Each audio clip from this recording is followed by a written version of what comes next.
Welcome to part two of how I healed my acne naturally after 10 years on birth control. So, if you missed part one, definitely go back and listen to that. I detailed how repleting certain vitamins and minerals and managing stress are crucial to healing your acne post birth control, or how they are really helpful in preventing acne when coming off of birth control. And I forgot to mention this last week, but I'm talking about my experience healing my acne post birth control. But this also applies to how I help clients transition off birth control without breakouts or with minimal breakouts. That's because birth control masks a lot of the issues that cause acne, and they add fuel to the fire and actually make them worse. So that's why a lot of women maybe were put on birth control to help with their acne, or they really struggle with breakouts when they come off of birth control. The key is first repleting those vitamins and minerals, managing stress.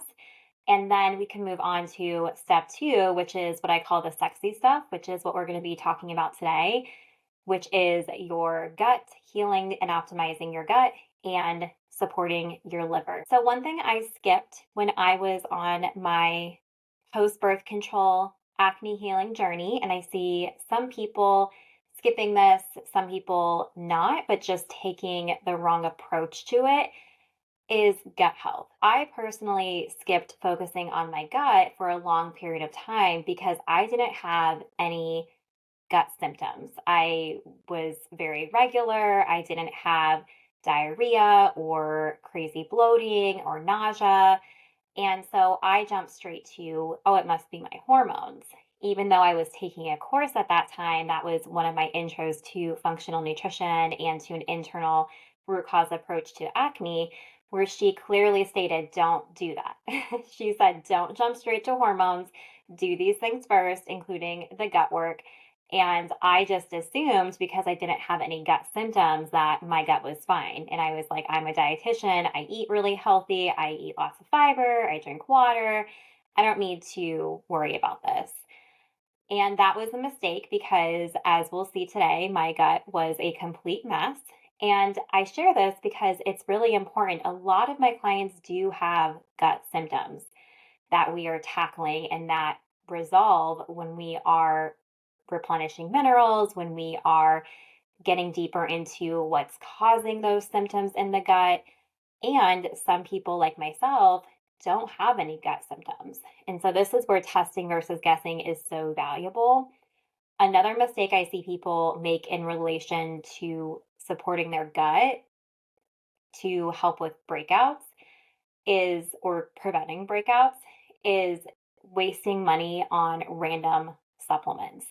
This was something else that I won't say is necessarily my mistake because I was working with a functional provider who told me to do this, but now I know that that was not appropriate.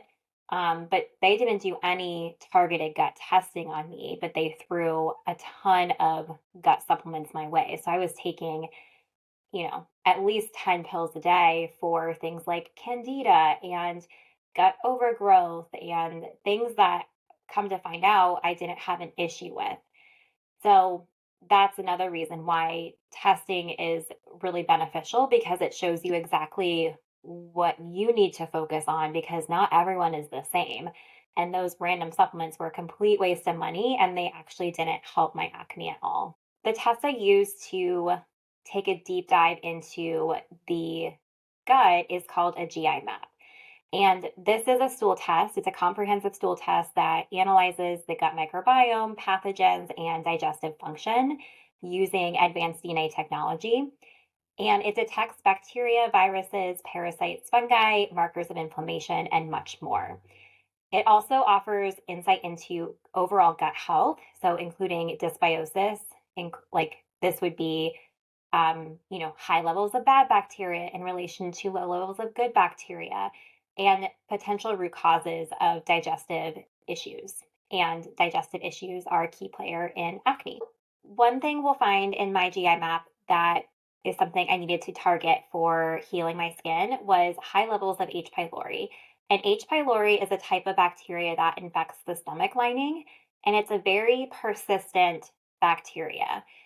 Symptoms of H. pylori include bloating, nausea, acid reflux. Acid reflux is a big one for H. pylori, stomach pain. But like I said, some people don't have any symptoms at all. So I have high levels of this, and I didn't have any symptoms.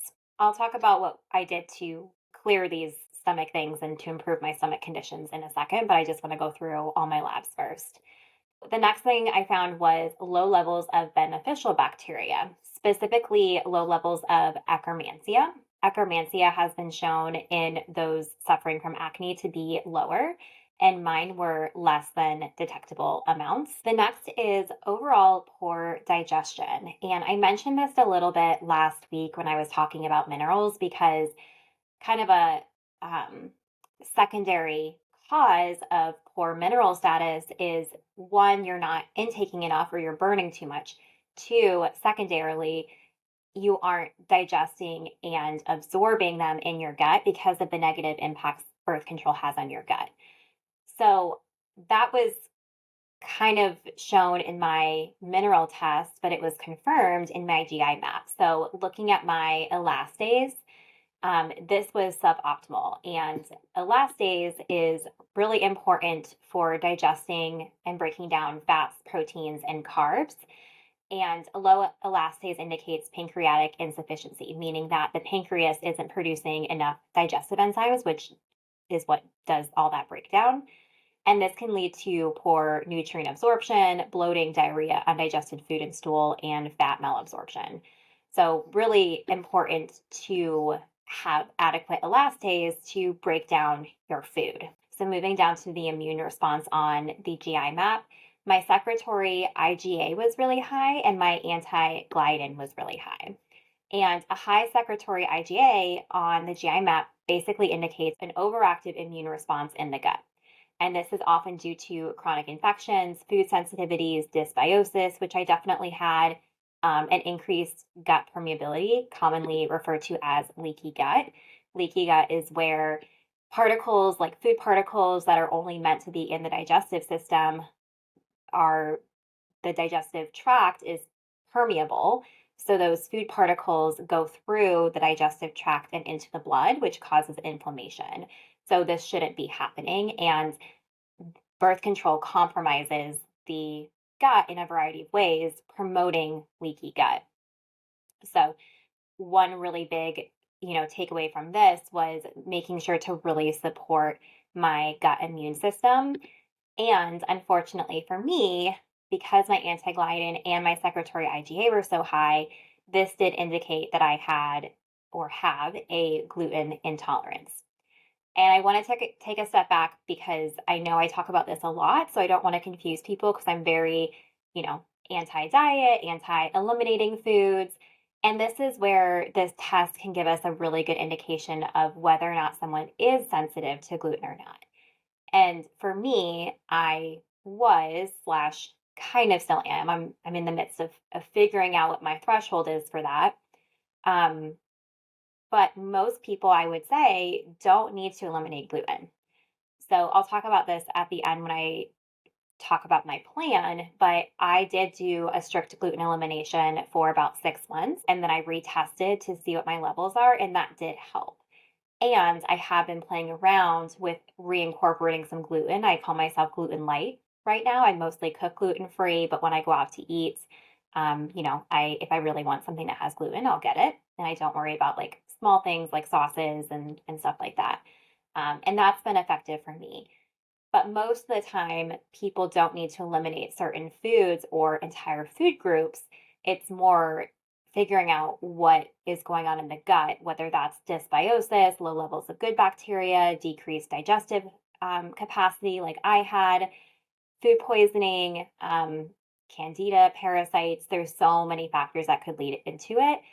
So again, I'm in the minority where it did show up as a gluten intolerance that needed some dietary, you know, we need to work on that dietarily. That is an overview of the GI map. So what this information gave me, what my plan was I did first and foremost an 8-week killing protocol for H. pylori. So when I'm looking at what is of utmost importance, it's H. pylori. And I didn't go through this, I didn't share my entire GI map with you all, but I did have some other opportunistic or what's referred to as bad bacteria. I had some bad bacteria overgrowth as well. And typically, when you do an H. pylori killing protocol, it also wipes those things out too. So it's like a double whammy. So I did an 8-week killing protocol for H. pylori, which is specific herbal supplements and probiotics. And then I also worked on supporting my stomach acid. And this was through digested bitters before meals, bitter foods like arugula, cranberries, vinegar, minerals, incorporating more mineral mocktails, especially given that I was so depleted in minerals, and stress management. Stress is huge for gut health. I know a lot of people talk about that, but I don't think people understand the gravity of how they're interconnected. Um, so stress management is huge. I can't tell you how many times that I have clients coming to me and, they're doing really well. And then all of a sudden they have all like gut symptoms. Like they're constipated, they have bloating, they have diarrhea, and they're like, I don't understand. Like I'm taking my supplements, I'm doing my minerals, I am, eating healthy, nothing's changed with eating. And then I ask them, well, how's life been? How's stress been? And more often than not, they're like, oh, it's been hard. It's been stressful. And so that's something that hopefully you can take away from this. Don't underestimate the power of stress management and just noting your stress levels and trying to work on that, which I know it's going to be a work in progress. I also, like I said, went 6 months of no gluten. And, that was pretty effective for me. And I have been playing around with incorporating more, and it's been okay. I'm still trying to figure out exactly what's going on with that too. Because one thing I did retest for H. pylori and my levels are still high. So I'm actually doing another H. pylori killing protocol and being much more aggressive with it. And some of these things, it's not as simple as one round or, add this supplement and it goes away, especially given how long I probably had H. pylori. I mean, I've had acne my entire life basically, and I'm imagining my gut was probably messed up for a really long time and needed some TLC before I recognized it. So it might just take a couple rounds for some of these things, like it did me. And for other people, it doesn't. I incorporated some specific foods to build up the beneficial bacteria in my gut. So these included resistant starches like potato starch, which I add to oatmeal, smoothies, energy balls, yogurt. It's a great way to mix that in and bump up resistant starch. And then cooked and cooled potatoes and rice. So when I make those, typically I'll have them hot and then I will eat them afterward as leftovers with them being cooled. That's where that resistant starch really is higher and that quality, it has that good quality to build up that beneficial bacteria in the gut. And finally, polyphenols. Dark red, blue, and purple fruits are really beneficial for supporting Akkermansia levels, that's I see a lot of people who are low in Akkermansia, and that's the beneficial bacteria that has been shown through research to be lower in acne sufferers. My favorite was cherries. I would make a really yummy smoothie with cherries in it, with frozen cherries in it, or sprinkle dried cherries in my oatmeal or in trail mix. Moving on to our liver. So our liver has over 500 different functions.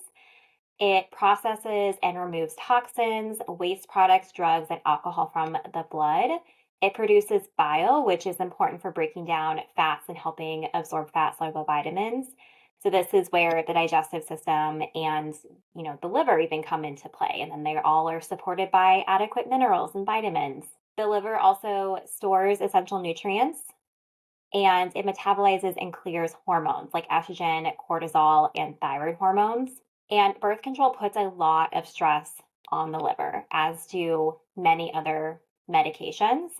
So, poor liver health can contribute to acne because the liver plays a key role in detoxification, hormone regulation, and inflammation. A sluggish liver, also kind of to connect the dots with digestion, which is why I lumped these two together, a sluggish liver can contribute to poor digestion and gut dysbiosis because it can lead to increased inflammation, which therefore can exacerbate skin symptoms like acne. So, my liver levels were conventionally high for the most part. So my ALT and my AST were conventional medicine flagged them as high. I still consider my alkaline phosphatase to be functionally high. So conventional medicine likes to see this level between 44 and 121. I have a much more narrow range and like to see alk phos between 60 and 75. And I'm going to do an episode on this. It might actually be my next episode about why or how I look at labs differently than most doctors, or even how I was trained as a dietitian, because I'm looking at what's optimal for women's health versus conventional medicine is basically looking at what's average for men and women, and they're not flagging things until it's a disease state for the most part. So I want to catch things before that gets to that point, and I want to also make for sure that it's optimal for people to feel their best. So with my liver levels being so high, my plan of attack for that, what I did was I took a targeted liver supplement called Amino Detox, and it contained botanicals, minerals, and B vitamins to support the liver and phase 1 and phase 2 detoxification. We aren't going to get into the nitty-gritty of the different detox phases, but just know there are multiple of them and you need to support all of them and in order. I also started incorporating castor oil packs. I love castor oil packs. It's such a passive way to support really all systems of your body, but my specific pack is for the liver. And castor oil is a really nutrient antioxidant rich oil. It's been around for centuries, but it involves putting that castor oil on a cloth or a flannel and applying it directly to your skin, typically over the liver, if you want it to directly support your liver. And this promotes circulation, lymphatic drainage, and detoxification. So, this in combination with the other liver supporting tools helped reduce that inflammation, enhance bile flow, and aided the elimination of toxins, which is especially beneficial after stopping birth control. And then the last thing I did was focus on bitter foods: arugula, beets, carrots, collagen, spices like cinnamon and turmeric. There are tons of food first ways to support your gut and your liver that don't involve a ton of expensive supplements or any crazy practices.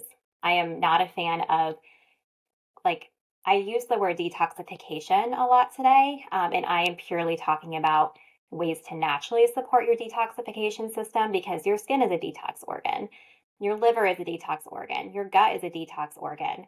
I'm not talking about going on a crazy juice cleanse or eliminating delicious food or sugar, alcohol, or anything like that. That is not what I consider a healthy way to detoxify.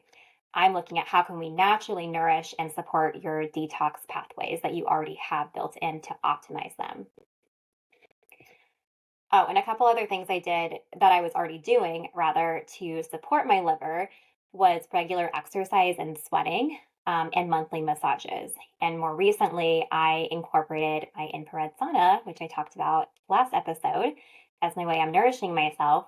And infrared sauna, there's some research, I'm forgetting exactly the statistic on it, but it's anywhere from you sweat out, I want to say 20% more toxins in an infrared sauna compared to a traditional steam sauna.